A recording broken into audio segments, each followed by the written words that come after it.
Students, कैसे हैं आप सब स्टूडेंट्स।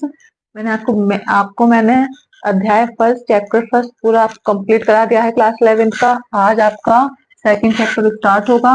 इसका नाम है जीव जगत का वर्गीकरण, क्लासिफिकेशन ऑफ लिविंग बर्ड। ये चैप्टर मैं आपको कराऊंगी, ठीक है।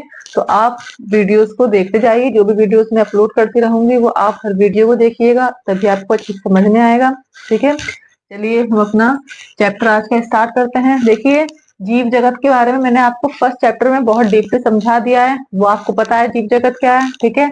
वर्गीकरण क्या होता है वो मैंने आपको फर्स्ट चैप्टर में बहुत अच्छी तरीके से वर्गीकरण की मैंने वीडियो बनाई थी, 3-4 मैंने वीडियो बनाई हैं। उसमें मैंने आपको बताया कि वर्गीकरण क्या होता है, वर्गीकरण क्यों जरूरी है, जीवों का वर्गीकरण हम क्यों करते हैं, वो सब मैंने आपको अपनी। चलिए स्टूडेंट्स, तो अब अपना हम टॉपिक स्टार्ट करते हैं। देखिए, सबसे पहले आप देखिएगा, आप पहले डालिएगा हेडिंग जीवधारियों का वर्गीकरण।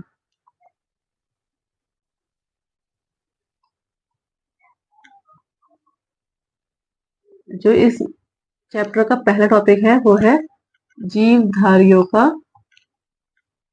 वर्गीकरण।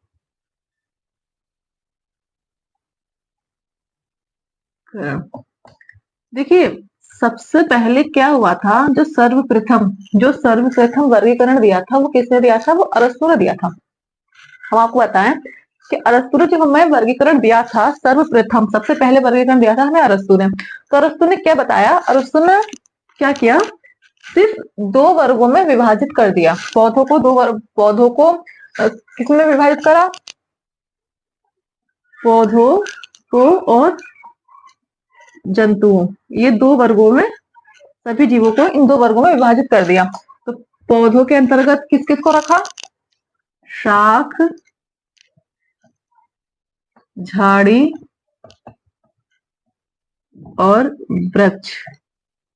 देखिए, अरस्तु ने क्या किया, अरस्तु ने सभी जीवों को 2 वर्गों में विभाजित कर दिया, जिसमें पौधों में जो पौधों में विभाजित किया उनमें किन किन को रखा, शाख को रखा, झाड़ी को रखा, वृक्ष को रखा, ठीक है। और जंतुओं में किसे रखा, वे जिनमें लाल रुधिर कणिकाएं पाई जाती हैं,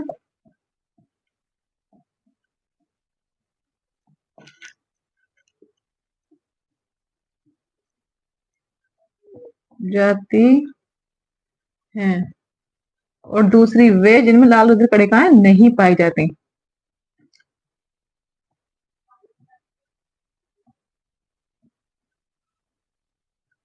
रुधिर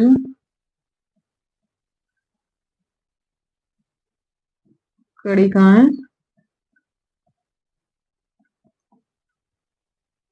नहीं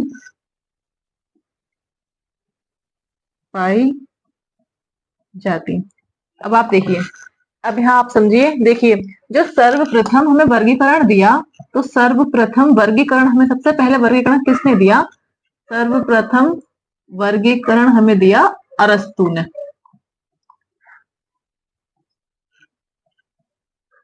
अरस्तु ने दिया, तो अरस्तु ने ना वर्गीकरण में, ये जो वर्गीकरण दिया था ये बहुत साधारण वर्गीकरण था, ठीक है। ये जो वर्गीकरण था ये हमारा आगे जाकर फेल हो गया, क्योंकि इसमें सिर्फ क्या अरस्तु ने क्या किया, इसमें सभी जीवों को 2 वर्गों में विभाजित कर दिया, पौधों को और जंतु को।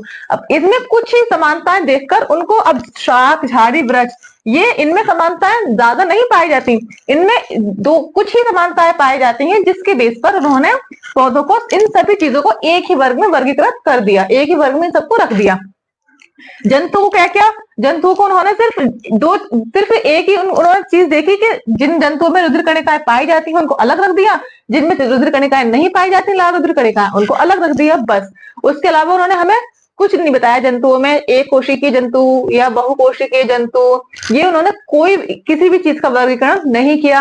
या 4 पैरों पे कौन से जंतु चलते हैं, 2 पैरों पे चलने वाले जंतु अलग रखे जाते हैं, 4, ऐसा कोई वर्गीकरण इन्होंने हमें नहीं दिया। उन्होंने सिर्फ 2 चीजों में उनको डिवाइड कर दिया कि जो लाल रुधिर कणिकाएं जिनमें पाई जाती हैं उन जंतुओं को अलग रख दिया, लाल रोधी कणिकाएं जिनमें नहीं पाई जाती उन जंतुओं को अलग रख दिया, ठीक है। और पौधों के साथ क्या किया, शाख, झाड़ी, वृक्ष, इनको अलग अलग रख दिया। ये शाख हो गए, शाख इन्होंने क्या किया, सिर्फ बाह्य सिम्टम्स देखकर उनको वर्गीकृत कर दिया, जिससे आगे जाके क्या हुआ, ये वर्गीकरण हमारा फेल हो गया, ठीक है। उसके बाद अब पहले आप इसको लिख लीजिए। देखिए ये वर्गीकरण, अभी जो वर्गीकरण हमारा है वो ये नहीं है, ठीक है, लेकिन तब भी एग्जाम में पूछा जाता है, क्योंकि इन्होंने कोशिश की, इन्होंने वर्गीकरण करने की कोशिश की। वो चीज अलग है कि इनका फेल रहा, लेकिन इन्होंने कुछ कोशिश की है, तो इसलिए हमारा ये पूछा जाता है, इसे हमें पढ़ना पड़ेगा, इसलिए हम आपको इसे करा रहे हैं। तो आप इसको भी पढ़िएगा। ये क्वेश्चन अक्सर आ जाता है कि सर्वप्रथम वर्गीकरण पद्धति किसने दी, तो सर्वप्रथम वर्गीकरण पद्धति दी थी अरस्तु ने दी थी, सर्वप्रथम वर्गीकरण पद्धति, ठीक है। तो इस तरीके से क्वेश्चन यहाँ से आ जाता है। ये भी आ जाता है कि अरस्तु ने पौधों को किन किन चीजों में वर्गीकृत किया, तो शाख, झाड़ी और वृक्ष। तो ऐसे क्वेश्चन इसमें से भी आ जाते हैं, क्योंकि क्यों आता है, क्योंकि इन्होंने कोशिश की, हमें वर्गीकृत करने की चीजों को कोशिश इन्होंने की, ठीक है। तो इसमें आप लिखिएगा जीवधारियों का वर्गीकरण, आप हेडिंग डालिएगा, फिर आप लिखिएगा कि सर्वप्रथम वर्गीकरण पद्धति अरस्तु ने दी थी, ठीक है। आप लिखिएगा कि सर्वप्रथम वर्गीकरण पद्धति हमारी किसने दी थी, अरस्तु ने दी थी। अरस्तु ने कुछ साधारण बाह्य लक्षणों के आधार पर पौधों को शाख, झाड़ी तथा वृक्ष तथा जंतुओं को दो समूहों, एक वे जिनमें लाल रुधिर कणिकाएं पाई जाती हैं, दूसरी वे जिनमें लाल रुधिर कणिकाएं नहीं पाई जाती, में वर्गीकृत कर दिया। क्लियर हुआ, ये डेफिनेशन आप लिख लीजिएगा। फिर आप डालिएगा, यहाँ लिखिएगा पौधे डाल के आप लिखिएगा शाख, झाड़ी, वृक्ष, और डालिएगा जंतु, फिर आप लिखिएगा वे जिनमें लाल रुधिर कणिकाएं पाई जाती हैं, दूसरे वे जिनमें लाल रुधिर कणिकाएं नहीं पाई जाती।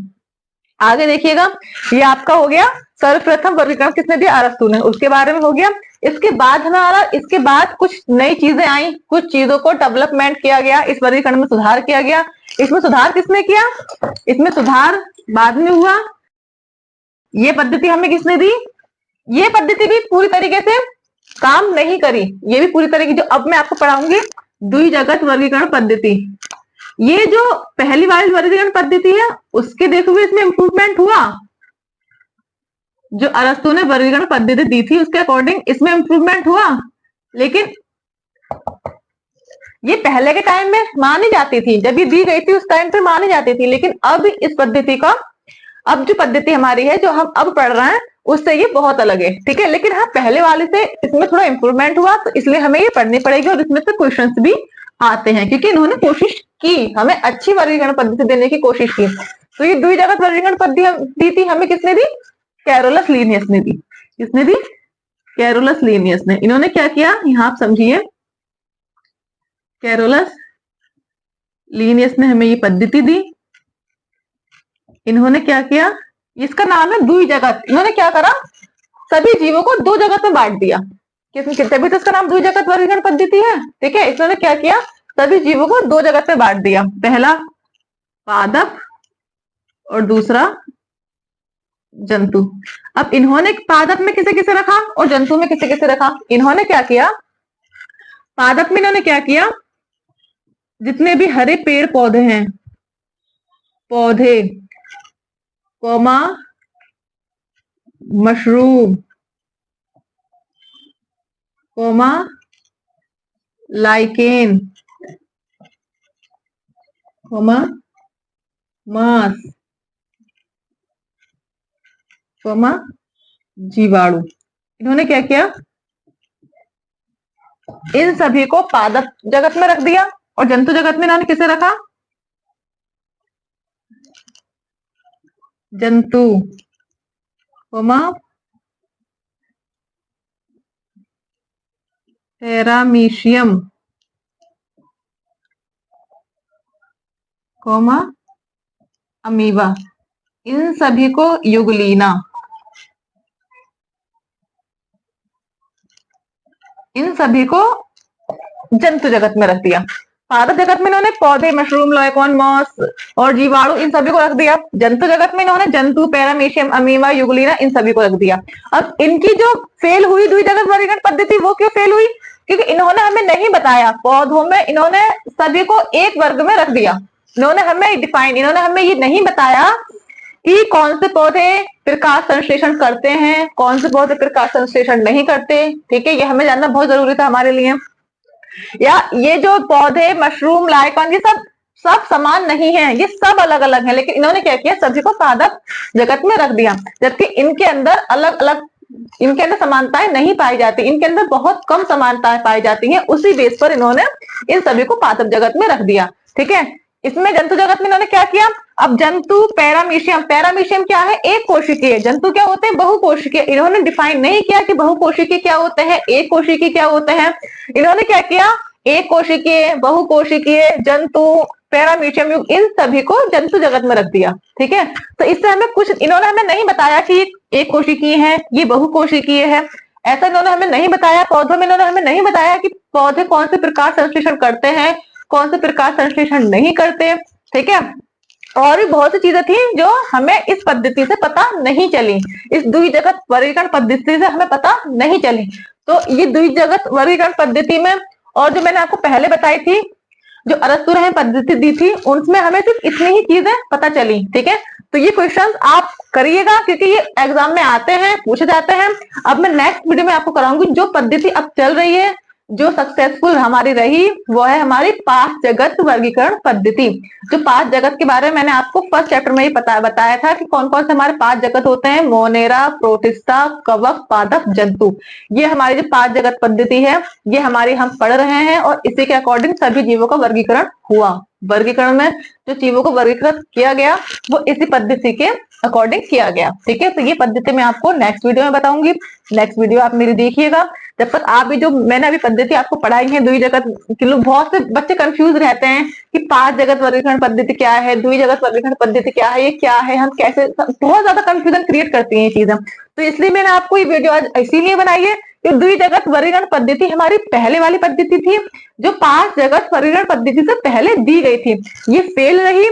इसी के लिए हमें बाद में जो इसी के डेवलपमेंट के लिए पांच जगत पद्धति दी गई। ठीक है, तो वो मैं आपको आपके नेक्स्ट वीडियो में पढ़ाऊंगी। तभी आप इसमें द्विजगत वर्गीकरण पद्धति में आप लिखिएगा कि द्विजगत वर्गीकरण पद्धति हमारी किसने दी, कैरोलस लीनियस ने। कैरोलस लीनियस ने द्विजगत वर्गीकरण पद्धति दी। इन्होंने क्या किया, आप डालेंगे पादप, एक हेडिंग डालेंगे, दूसरे हेडिंग डालेंगे जंतु।